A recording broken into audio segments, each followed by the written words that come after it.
Hey, Chris Lipe here. I did War of Being by TesseracT a little bit ago, and when Legion came out, lots of you were asking, where is it? Why haven't you done it yet? And I was feverishly replying in the comments, well, it's because Dan Tompkins might join me for this one. Well, Dan is here and gets to watch me experience Legion for the first time and give us all his insights into the recording process and how he does what he does with his voice. Thanks for being here, Dan. Thanks for having me, dude. Appreciate it. I really enjoyed your video on War of Being, by the way.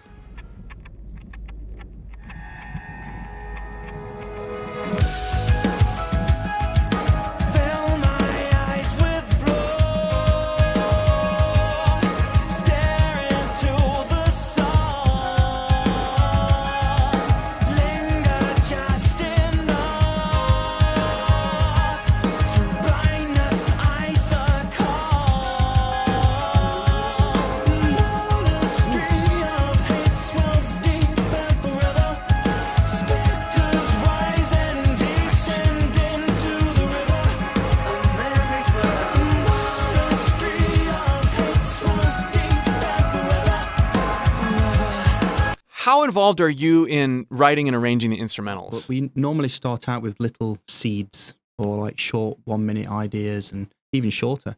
And from the very moment of getting those from Ackle, which is primarily from Ackle, I just lay down my first impressions, the first thing that comes into my head.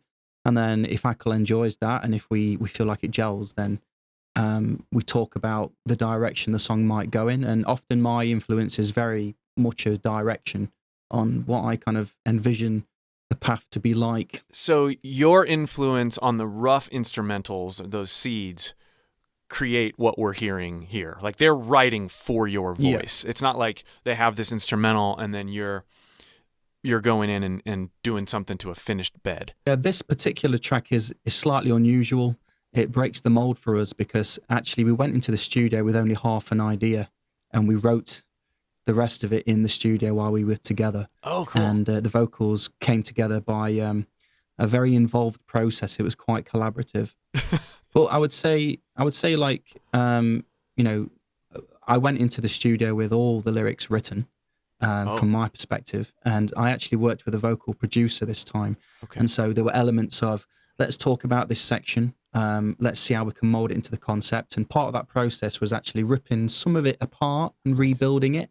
And this is a good example of a song where that process was quite strong.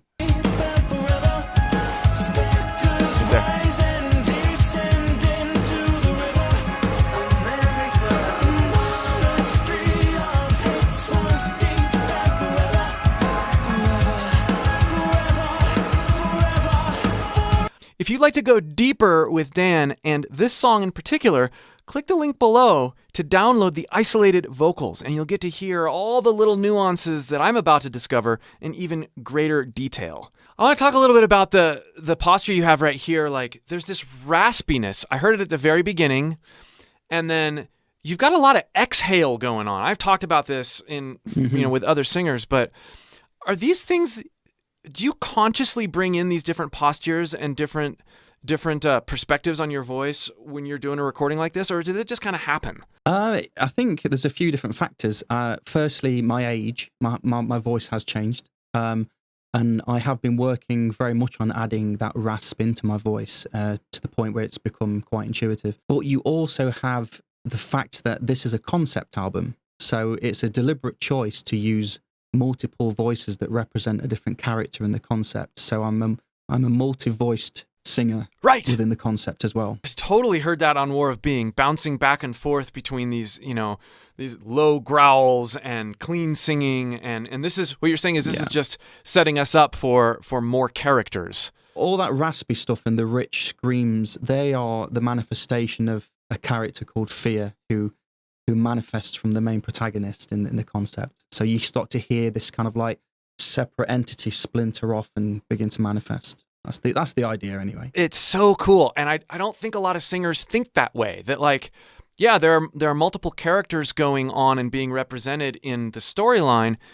We can do that with our voices. That's what voice actors do. And a lot of the best singers also sort of have an understanding of what voice acting is about, because you're able to deliver so many different emotions by intentionally using different timbres and different techniques. It's not just about hitting notes. Exactly. There's also, you just mentioned that I have quite a nice release here and there on the end of phrases, or to add some nice breath into the voice work. But also, if you concentrate on the start of the majority of phrases, I grew up from a very pop orientated background, and then obviously dived into metal after. So a lot of my influences are scattered throughout this album. And I'm there's a lot of staccato, a lot of plosives, very tight on the entry to phrases, because it goes with the nature of the music being very punchy. And I find that to be quite impactful, but it's also dual functional, because it actually sets me up. So that added bit of glottic stop that I get from the plosives, it gives me the energy and the release to sing some of these difficult phrases, and it all ties into breathing, etc. So it's a complicated but very useful process. I want to hear those onsets a little bit more.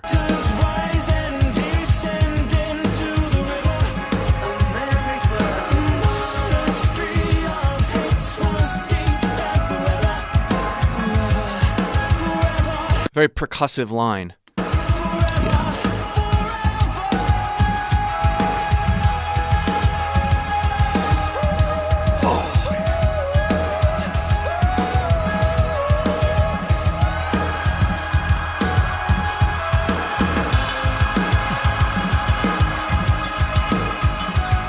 Yeah, we got to hear that again.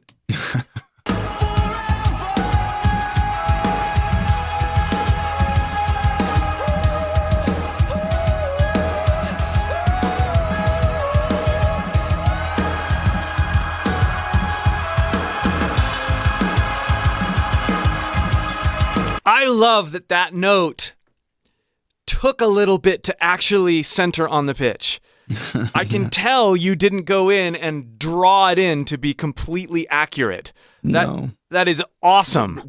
This is another interesting thing is a lot of those high lines, and a great example of this is on the last song on the album, where the lyric is "We were never there," and there's this whole theme about trying to break free and reach a certain point.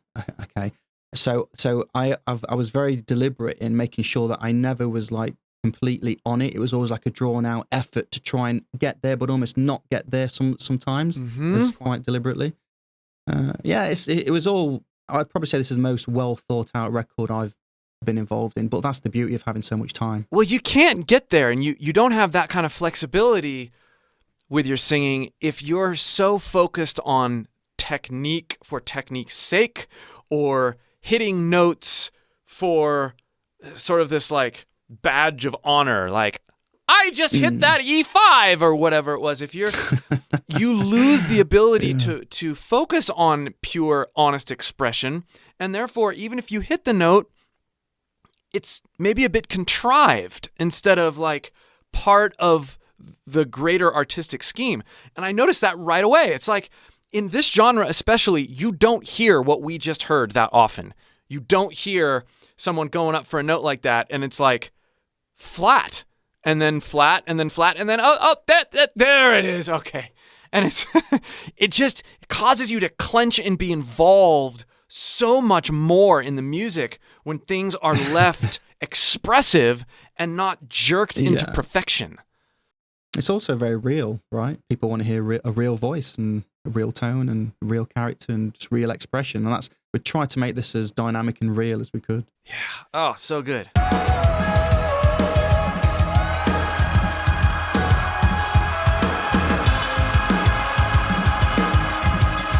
The posture is way different on that one too, because you go from the to more of a ah. There's an element of mix and brashness there that there's a lot. There's more going on than what people realize, and this is why I loved watching your review, because I think as a singer, it's great to have awesome feedback and people saying, "Oh, that's amazing," you know. But only a vocal coach, in my opinion, can really understand the complexity of the things that are happening, which is great.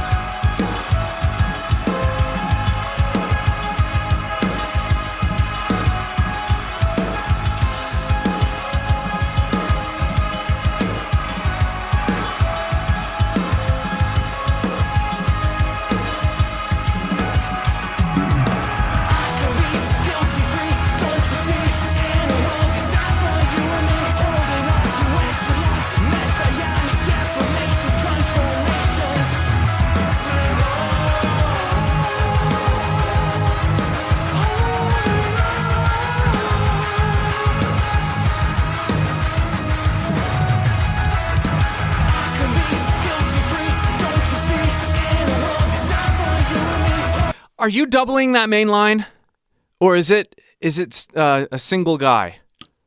It's tough to tell. I think there may be a double in there, but it's a center double. It's really precisely done. There's a bit of added texture there, but yeah, it's right up the center.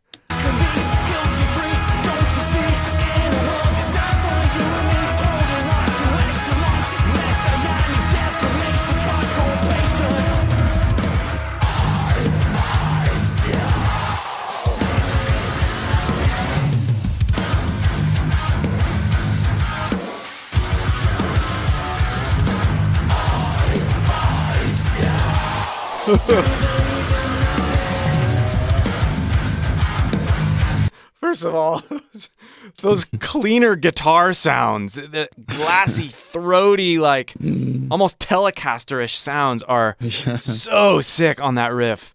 Talk a little bit about your screaming approach here. These sound like side into that lower constriction, false chord engagement. Talk about this engagement versus some of your real high sounds when it comes to screaming. The approach I normally take, where it's a sung note which is leaned into and has lots of compression, whereas this new kind of like rich, open false chord engagement is actually quite new to me. I've only been doing it for about a year consciously to try and make it rich, but it is exactly as you said.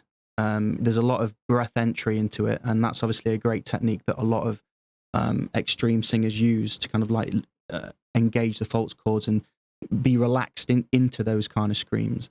But I still try and lean into it and give it body, because I also want to have clarity in what I'm trying to articulate through my screams. I don't want it to be a mesh of just noise. So yeah, there's a lot of vocalization in it as well. Combined.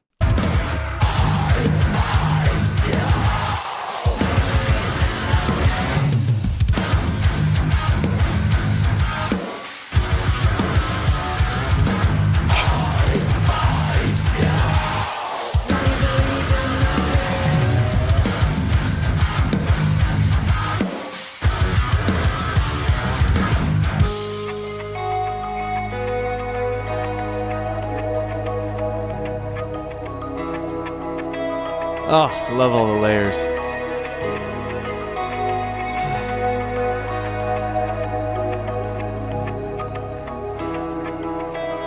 And I'm noticing this theme of like these parallel fourths and fifths going on in the background vocals. There's some dissonance there. I really like that. I tend to lean towards that approach, to be honest. It's a bit of not to be a one-trick pony, but I get a lot of emotion from those harmonies. So I tend to revisit them quite a lot. But it is nice to have some variety. And also, I have to say that some of these BVs that you're listening to are actually my co-vocal producer, Kat Marsh. So we have a very similar timbre and colour, actually, even though she's a female singer. So there are some harmonies where you think it's me, and it's not. But the majority are. But because it also ties into the concept of we have these characters, X and L, which are male and female. And it was the perfect opportunity to bring that to life in the lyrics as well. But you've deceived people with your higher head voice and mixed voice stuff earlier in the song, so they wouldn't even think twice about it had you not said something. Yeah, it's very interesting.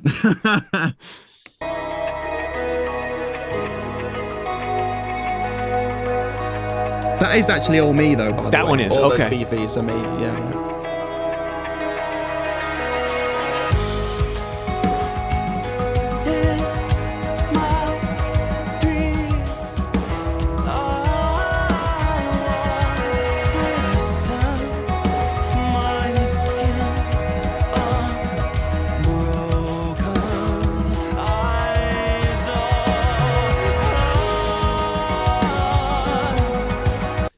Start in this very breathy, unengaged, and then bring in the weight. It's one of the things I've noticed about your voice. You are a master of manipulating your vocal weight, right? In the form of compression, but also like this. Yeah, there's compression, but so much of of what we hear is a tonal difference. And a lot of people try to say that, tone is, how you hold your face and what you're doing with your vowels. And this is all true. But by you backing off on the airflow and then compressing into certain notes, certain phrases, you're doing a ton for your tone right there. Yeah, absolutely. And I tend to I focus quite heavily on making sure that there's a real variety in the resonance that I'm using. So sometimes I'll be in my pharyngeal, sometimes I'll open up it, like split-second changes into my mouth and be breathy and then tighten it, and just it's that push and pull and release of it, like emotional attachment. Yeah, and that does so much, especially when you're leaning into different levels of compression, right? You can have a pharyngeal engagement and be compressed, or a pharyngeal engagement and be breathy and sort of free. But it's like you can move things around on this palette in so many different ways, and it's fun to listen to. You don't hear it as much in this genre with the highly produced vocals and everything. I think it's there, but sometimes it's a little bit more subtle because you're not dealing with like a single vocal line. And that's exactly what it is. It's a single exposed vocal line. So you've got to really get that performance right. Otherwise, it just doesn't do the magic.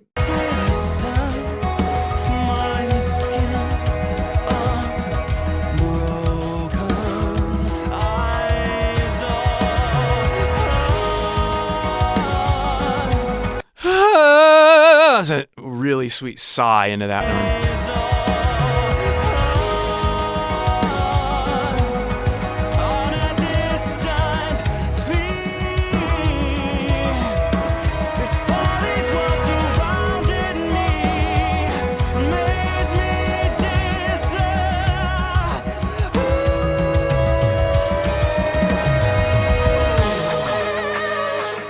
Oh, you did it! You did the same thing on both notes. You had this like you brought the resonance back, and then you did the same thing with that note. You like mirrored them.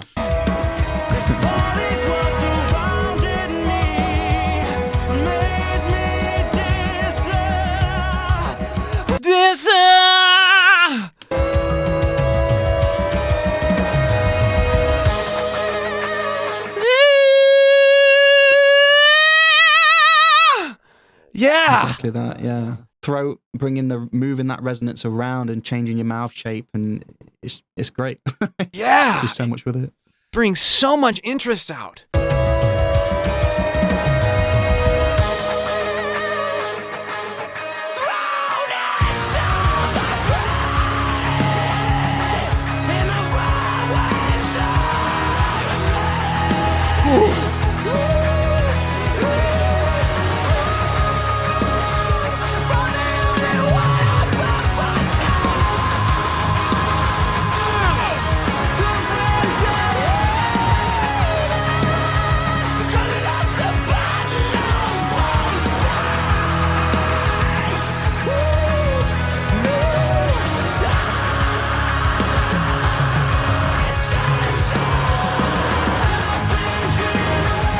Okay, we got to break down that section. Oh God, I've already, man. It's like we've been saying, so many different placements, right? Yeah. Head voice, mixed voice, brash, nasality, forward placement, pitch screams, varying degrees of compression in those pitch screams, right? Like there's this sense that you're sort of Chester Bennington there, where you hear mostly the note, and then the grit, compression, the engagement takes over the pitch sometimes. Ugh.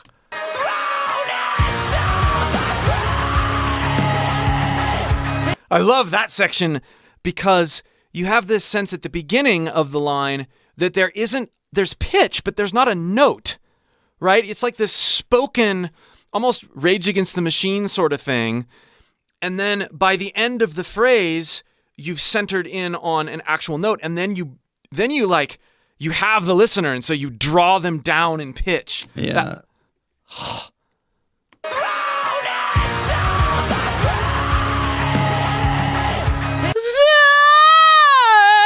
And with all that grit in there. talk about this kind of line. Are you taking like 40 takes to try to get it exactly the way you want it? Or is it more like you've practiced these placements, you know what's going on in your own voice from a sensation standpoint, and then when you step in and record it, you can pretty much get it? Pretty interesting story with this particular part. Super emotional part. The way that we started recording was I was in a different room altogether behind the producer was in the control room, and I felt very disconnected because the way that I record myself, and I've been very DIY over the years, is I have a very particular process of layering vocals, tracking vocals, editing at the same time. I do it all in one bubble, and I know what I can achieve and I know how to achieve it. Anyway, to cut a long story short, I ended up moving into the same room, and then I eventually sat next to my producer, and I recorded this sat down, and and it was just a very intimate, close experience with Kat. And I did a full take, maybe 3 or 4 full takes to start with. And we got the main producer to come in, and he heard it, and we were really buzzing about it. And he was like, yeah, I think you should go away and learn it. Go and stand on a hill for a couple of days, learn it, and then come back and do it. And I listened to it, and I was like, okay, that's cool. And when he left the room, I was like, okay, Kat, sit down. We're getting it now. We're doing it. And so it was like, right, focus. I know I can do this. And we did like maybe 3 or 4 full takes. And some of them were like nearly perfect, but some of them had nice character in them. So there wasn't an element of editing together the perfect take for this. So actually learning it for live, which I was actually starting to do today on stream, very difficult section to do because there are no real opportunities to take a decent breath. You're building up a constant level of compression, and it's very hard to get to the end of that whole section and sing it and do it justice because of the amount of pressure that is being built up.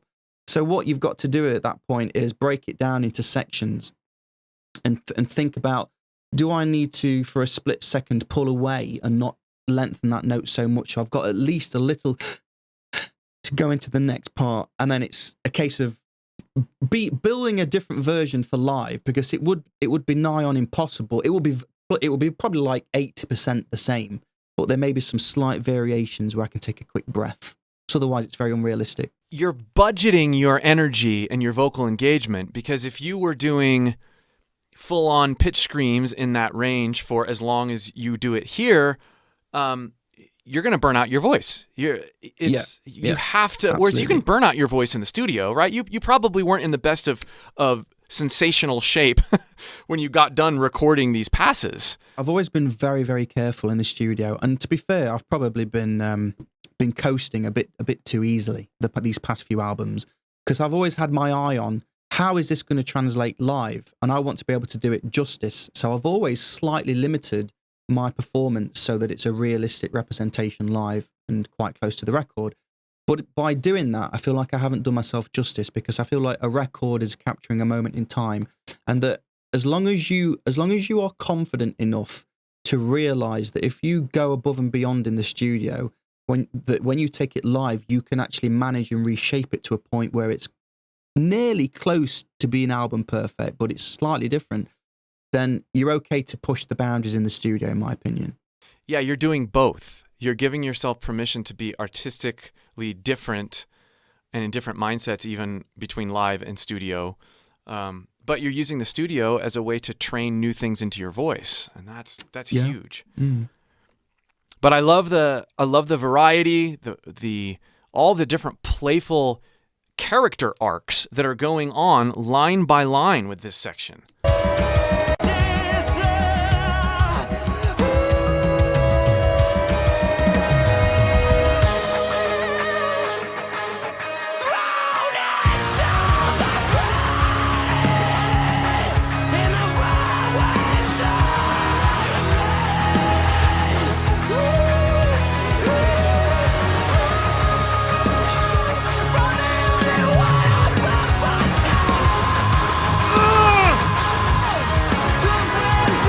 I love it when the major third just gets like pushed into you like that. Everything's so minor and desperate, and then there's this comfort of that major like warm hot chocolate note.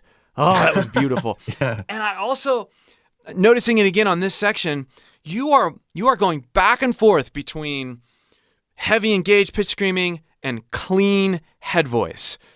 This is one of the reasons you could do this in one pass. Yeah, well, also doing those pure head voice notes, you're obviously not using any falsetto there. It's all compressed. It's very edgy on the vocal cords. That is adding to that build-up of pressure constantly. So it's a trade-off. I feel like I've got my work cut out for me, but I'm up for the challenge, you know.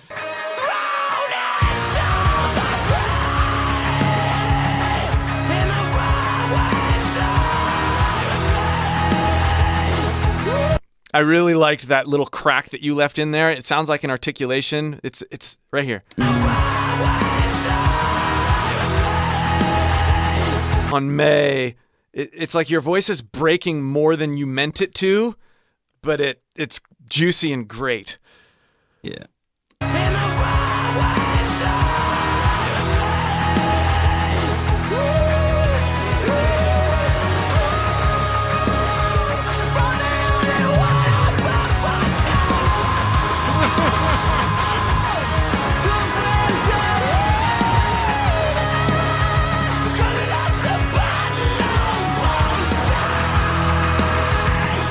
Oh, is there an interval there?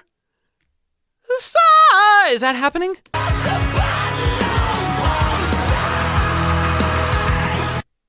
Are the sides?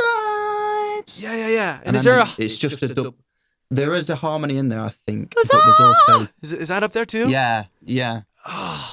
And then you have the you have that chord transition happening. That's sick.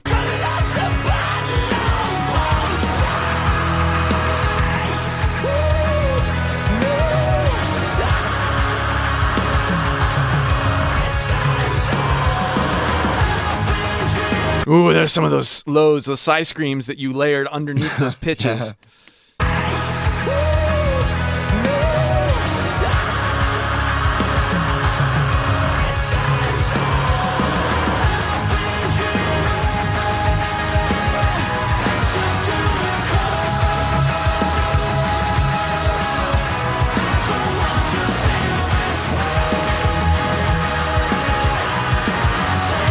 What is that character over here doing?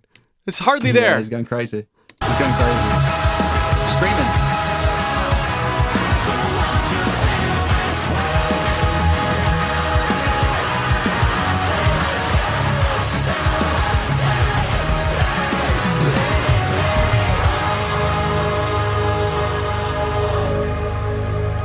There's some...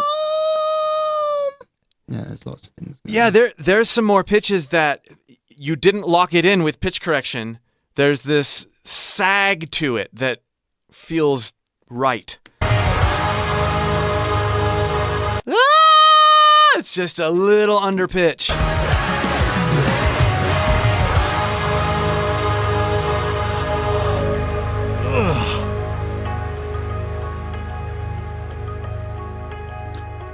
Yeah. I actually edited the vocals to this record, and I made sure to not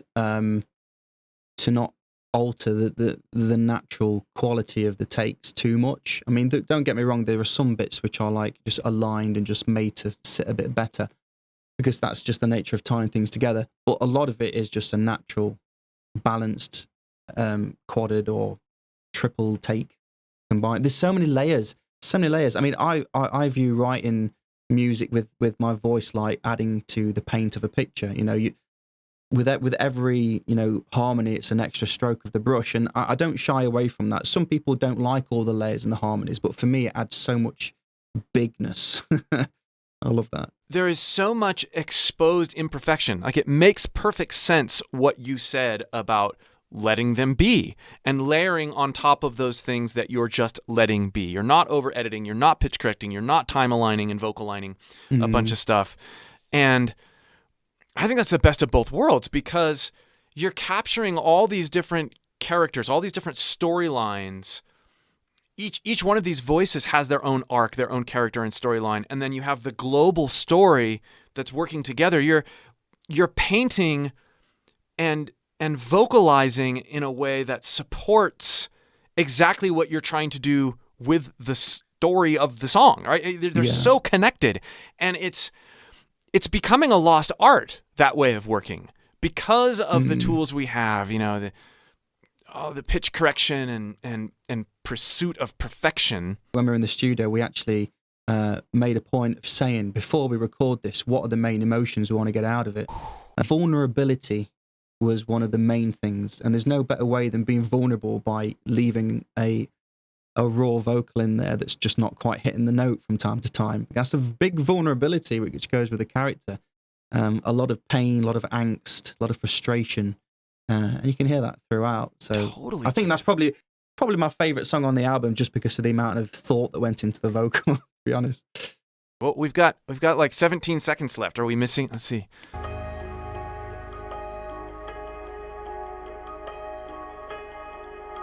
Oh, that's it. Okay. Nice little outro on the piano there. Yeah. This whole swell with the synths is to represent the idea of this dark water that exists in this strange land, and it's the raw manifestation of thought and energy. And so whenever you hear that pulsating, you listen to the heart of the world that we've created. This is going to be one of those lock myself down in the basement with my favorite pair of headphones and listen to it start to finish. That's the thing. I think you need a good pair of headphones for this album, because you're going to miss out on a lot of details. Yeah. If you don't. Yeah. Oh, man. So you said this was your favorite song on the album just because of how thought out the vocals are.